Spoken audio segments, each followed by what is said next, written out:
Ayan na. So nagbuhos tayo dito sa ating beam. Yung dito sa gitna ng ating I-beam dahil butas nga ito. Ayan, binubuhusan natin. Ayan, oh. So yung iba hindi pa natin nalagyan dahil hindi pa na fully weld. Ayan. Dito, tapos na. Ayan, oh. So tuloy-tuloy pa rin yung pag-welding ng ating I-beam natin. Ayan. Hopefully bukas, baka matapos na ito bukas. Ayan.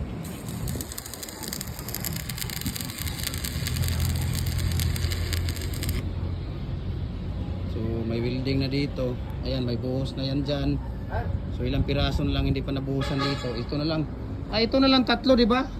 Ay isa, dalawa, tatlo, apat. Apat lang hindi pa na fully kuan, di ba? Fully buhos.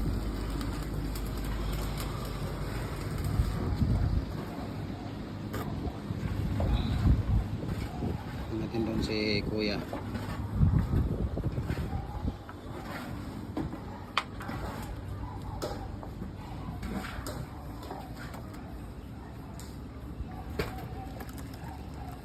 Na, kuan na dito, mulanay na dito dapit sa iyang buildingan na. Op. Sige, diretso lang.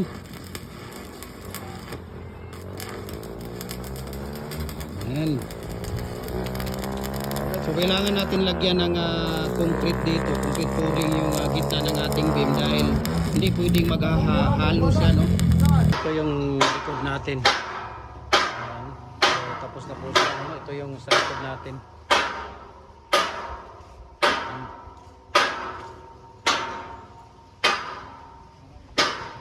Ayan. So yan na po, no? Naalay na natin. Naitaas na natin yung ating tawag dito. Ating beam ng third floor. Ayan. So bukas mag fully weld na tayo dito. Ayan.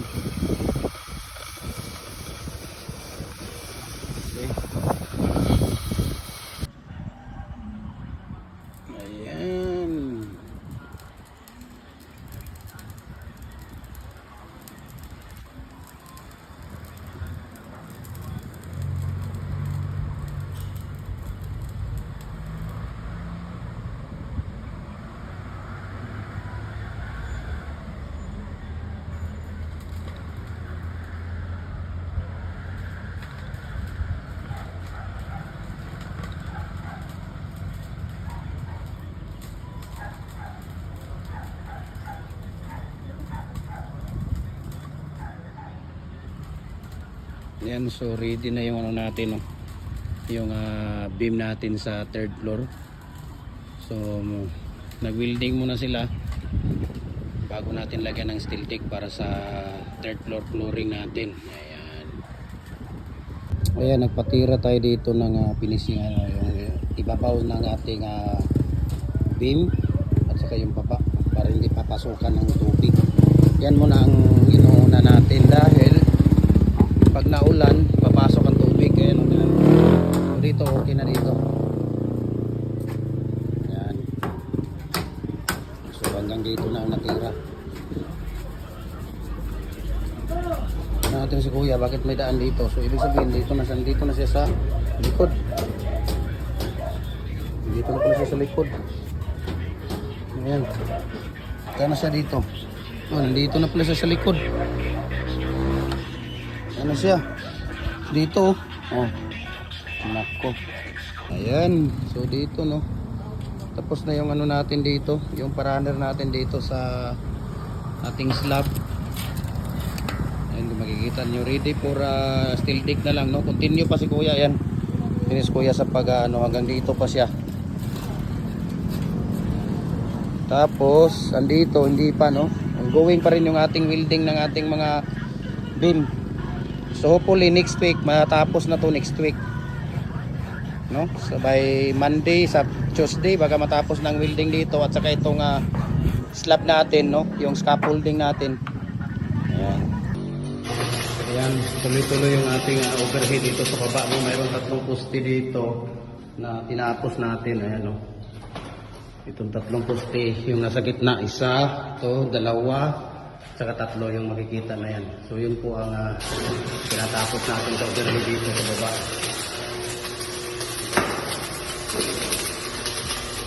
Ayan, siguro.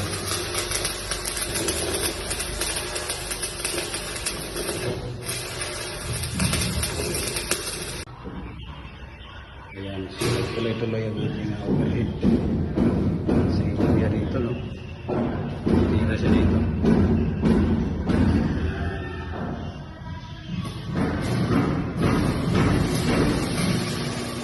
Last na poste na po yan, no? Tapos, ayan, so yung third floor natin, ready na yung slab natin, no? Ready for slab na po ito, yung scaffolding natin, ayan. So ready for steel deck na. So Monday, i-deliver natin, ilalatag na natin dito yung ano natin. Ayan. Yung steel deck natin. So tuloy-tuloy pa rin ang pag-welding ng ating overhead at saka tawag dito yung scaffolding. Ayan. Yung area na lang dyan, ang hindi pa natin natatapos yung yan, yun na lang area na yan. Pero dito okay na yan. Ayan. So hintayin natin yan. Ngayong araw matatapos yan. Okay. Ayan. Tapos nitong araw. Ayan dito sa ating third floor. Para sa third floor natin. Ayan.